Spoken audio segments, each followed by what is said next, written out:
Hi everyone, my name is Sophie, and today I will be talking about texting and texting culture and how it has impacted communication. I will connect my findings to Reingold's literacies and draw parallels. I will focus specifically on attention, multitasking, and participation. So to start off, let's look at texting. In the past century, communication technologies have evolved, and in the last 30 years, new developments have had a great impact on culture. The internet, mobile phones, and social media are powerful tools that have helped to influence and shape human behavior. The use of cellular devices is ubiquitous to communicate verbally, but they also have the capacity to receive and send typed messages. The sending of electronic messages and characters from phone to phone is defined as texting, which now plays a significant role in how we communicate on a daily basis. In many ways, texting has made communication easier, quick, and instant. Social interactive technologies like texting are starting to redefine the social networks of today's youth, and it is imperative to understand its large impact. The evolution of media has created a space where communication has become easy and immediate. The emergence of mobile technology has significantly increased cell phone use, with particular emphasis on frequency of usage, cell phone plans, and the increased use of mobile communication like texting. The continuous advancements in communication technology have enabled us to send and receive written messages, audio, and digital images. The ease and sophistication of these communication options have grown significantly, yet statistics show that texting remains the modern user's preferred method of communication. Texting is defined as the act of composing and sending electronic messages between mobile phones. The term was originally referred to messages sent using short message service, SMS. As technology evolved, it grew beyond alphanumeric text to encompass multimedia messages, MMS, containing digital images, video, and emojis. The first SMS message was sent in 1992, and due to its success, phone companies started to introduce wider technology that supported SMS text in 1993. Since 1992, texting has developed from texting within a single network to messaging across networks. Further advancements include group texting, text to vote, and text to donate campaigns. Over the past 2 decades, the popularity of nonverbal communication like texting and instant messaging has been on the rise. Texting is one of the most popular communication methods in the world. The large increase in mobile communication use has given aid to the rising texting culture, which has influenced verbal communication, written skills, and engagement.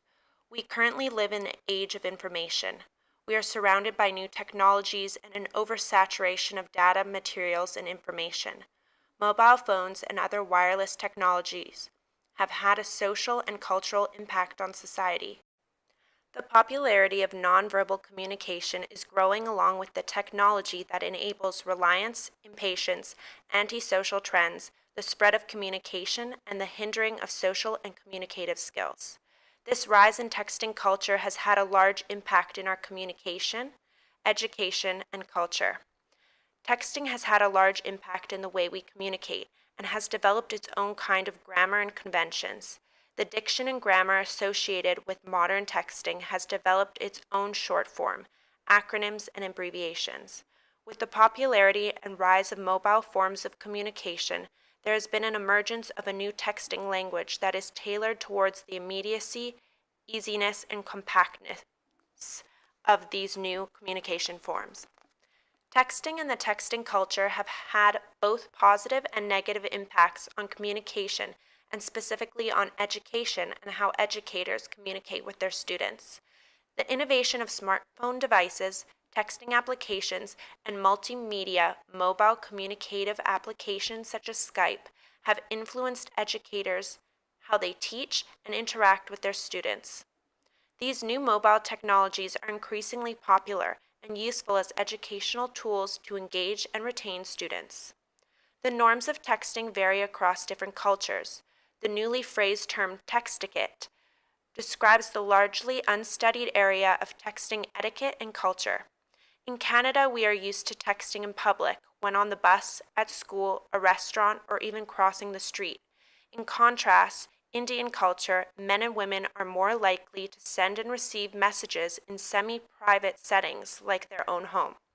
The reason for this is mainly cultural and linked to how these cultures view public space.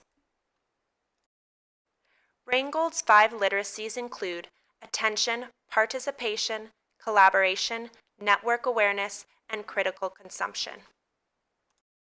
I will be focusing on how texting impacts attention and participation.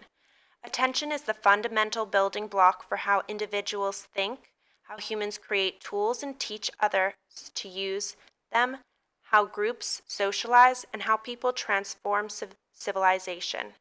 Multitasking, or continuous partial attention, and texting have a direct correlation.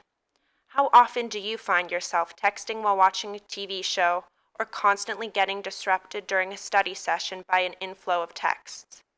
A serious and extreme example of multitasking or continuous partial attention is texting and driving. The evolution of technology has caused the government to adapt to some of the negative effects and risks of mobile communication devices by introducing laws and regulations. The Canadian government has introduced laws to prevent distracted driving in an attempt to create more consciousness amongst drivers and safer roads. Distracted driving is a national issue. In 2008, every province and territory in Canada has created laws to deal with cell phone use by drivers. The BC government has issued fines and penalty points, which have been raised this past year. The activities that impact a driver's ability to concentrate range from visual distractions to cognitive distractions from using electronic devices. According to Government of BC, research indicates that drivers fail to process approximately 50% of the visual information in their surrounding driving environment when using electronic communication devices. The texting and driving phenomenon is a westernized norm that has made driving less safe. Governments have made adaptations that penalize those who do not care of the consequences and are attempting to change this dangerous cultural texting norm. Participation is a broad literacy. We're seeing the results of this connectivity all the time.